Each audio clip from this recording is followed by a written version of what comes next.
I'll be completely honest with you. This double rates banner, even though it doesn't have, the craziest units on it, may actually be not like a must summon, but I would understand if you throw a few stones at this because there's just so much going on with this banner. So I want to go ahead and talk about whether you should or should not summon. I actually don't think it's a bad choice if you do summon, and let's talk about why right now. I will say though, as a very quick subscriber challenge, if you think Margarita is the best waifu in all, bro, look at her, bro. If you think she's the best waifu in Dragon Ball, you got to subscribe to the channel right now. If you don't, that's fine. I respect your incorrect decision, and I will let you skip the subscriber challenge today. Let's hop straight into this video, right? So first things first, let's talk about just Margarita and Kawaii. Now, Margarita, I do think she's actually a really good unit. She is a 3-key 40% buff supporter, which I actually didn't even know until maybe 20 minutes ago, so it's making me really want to summon on this banner. She's also pretty good, especially the fact that she seals valuable in Super Battle Road. She's not the most broken unit of all time, but I think she is definitely very, very good. And the fact that she is also a Rainbow Orb Changer, as long as you're running a full Universe 11 team, or at least another Universe 11 category ally in the same turn, I think she's a very solid unit, and I actually really want her, not only because she's my favorite waifu, but she's looking kind of fine though. But again, she is very, very powerful. And the thing is too, it's like she's giving Universe 11, which is a very, very limited category, 3-key and 40% to attack and defense, but she's also giving Realm of Gods, Siblings Bond, and Bond of Master and Disciple allies attack and defense plus 20%. So what happens is you run someone like this LR Jiren here, and LR Jiren is on, let's see, yeah, just Realm of Gods. Okay, okay, yeah. So she's actually giving Jiren 3-key and 60% to attack and defense, because the initial 3-key and 40% support, plus the additional 20% attack and defense, since he is on a Realm of Gods, right? So again, like, if you have a strong Universe 11 team, and you actually like running this category, then Margarita, I think, is definitely a really good pull for you, right? And when it comes to this Kawaii unit, I mean, I think she's a pretty decent unit as well. I mean, she isn't like anything too crazy. She has a lot of chances in her passive, so like a high chance right here, medium chance to do this, medium chance for this, medium chance for that. Like, if you get all her procs off, she's actually a pretty good unit. I'm not gonna say she's anything crazy, but she's definitely not bad at all, and she has her usefulness, right? Especially since it's buffing Peppy Gal. So she's actually, like, if you pull her, I wouldn't necessarily be upset, because she is definitely a good unit. Another thing to keep in mind when it comes to this banner is the featured units here, right? So Int Rubian is good. Physical Launch, I would say, is still really good. Glizzy Gobbler herself is good. And then we have Tech 18, Int Videl, STR Pan, AGL Mai, and Physical Bulma. Normally, I would say this banner is trash because of all those, units. But the thing is, all of these units are getting easy A's.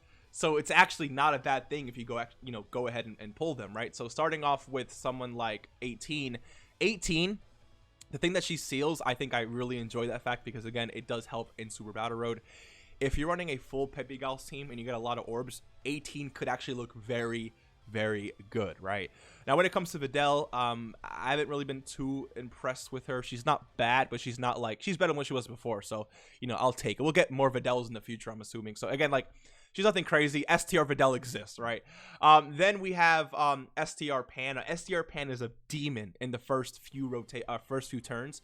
She has an extra 120% defense for 7 turns from the start of turn. She's also raising defense by 30% for 6 turns, with another 120% defense here, building up dodge. Like she's very good in short-term content, and I think that gives her a lot of value in things like what's it called, Ultimate Clash, or maybe even Super Battle. I wonder how she'd fare in Peppy Gal's Super Battle Road. So let me know what you guys think about that. But again, she is very good, I think.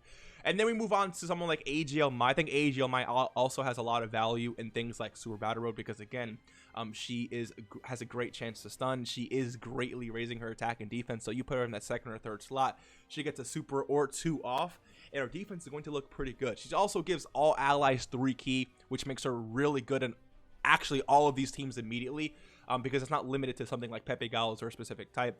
Then she does give AGL type attack and defense plus 20%, which, I mean, when you look at it first, it's like, okay, but the cool thing is about this is that you have AGL versions of like Trunks and stuff. So like, let's say you run this AGL LR Trunks who got an easy on JP, right? That's actually a pretty good rotation. They also share something like Cold Judgment. So let me see. Yeah, Cold Judgment. This Trunks has Cold Judgment, right? Yes, they do. So these two right here would share Cold Judgment. Mai is giving this unit 3 key and 20% to attack and defense. Granted, you know, she's not giving what's it called, the Pepe Gauss support, because he's obviously not a Pepe Gauss. But this unit, these two could definitely work together. And this guy, after his EZA, I wouldn't say is terrible, but he's actually a lot better than what he was before. He's nothing crazy, but he could definitely use that 3 key 20% support, especially on teams like Time Travelers or Future Saga or whatever the case may be. So again, like, I feel like this Mai is really, really good. And then we do have Bulma.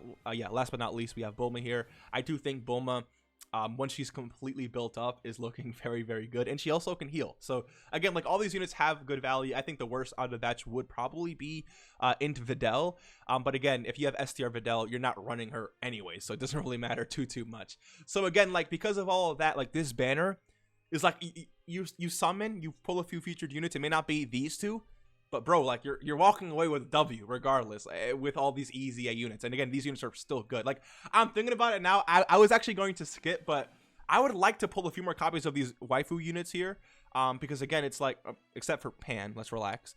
And I don't know how old Kawaii is. Let's relax about that. But the thing is, it's like, these units are actually a lot better than what I was, you know, what I was originally expecting or whatever. So it's like, I might actually, and dude, I love 3 key 40% buffs. Like, I think I might summon on this. I was going to go ahead and skip this, but I don't know. We'll see. Another really great value about this banner, though, is this right here. So you summon, and the best thing is too, it's like you're summoning for, or to pull one of these units, and you end up pulling a few LRs as well. So like, again, there's a lot of LRs in this banner that you may end up pulling that you may not have, which could also be a really good thing while you're pulling some EZA units, while pulling some new units. You know, it's like, I think there's just a lot of value here, actually. And again, it's double rates as well. It's not just a regular banner with, you know, it's double rates. So double the chances, I would say, of pulling some decent stuff here. Let me know what you think about that. Now, I will say the one thing you might want to keep into consideration is the fact that I do believe, this is just me, LR Physical Janemba will be dropping later on in the month, okay? Because this waifu banner, besides Pan, is coming fairly soon after Vegeta's release. So it makes me think, I just pull up the wiki really quick. That's why it makes me believe that, let's see, when is the banner actually dropping? So these EZA are dropping in 4 days. Yeah, so 4 days, and so basically, yeah, in five days or so, this whole thing is dropping. So, since it's so, we usually don't get banners after the Dokkan Fest banner within like, we usually get banners after the Dokkan Fest banner in about 2 weeks or so. This is dropping very soon. So it makes me think that they're saving something for the middle, not middle, but like towards like the end of January, which it could easily be LR Physical Janemba. So if you really want Janemba, you might want to go ahead and skip this banner. But if you don't care about Janemba, like me personally, I know he's good, I don't really care about him. So I'm probably going to go ahead and summon on this. Let me know what you guys think. Personally, I do think it's actually worth the summon. Yes, I think saving for Anniversary is so much better than this. But again, like, if you're completely free to play, just skip, right? Just skip. You want to save for big things. If you can buy stones back, then this banner I definitely think has a lot of value. And I mean, bro, Margarita just kind of find a sec. So yeah, let me know what you guys think about that. Hopefully you enjoyed this video, and I will see you in the next one. Take care and peace.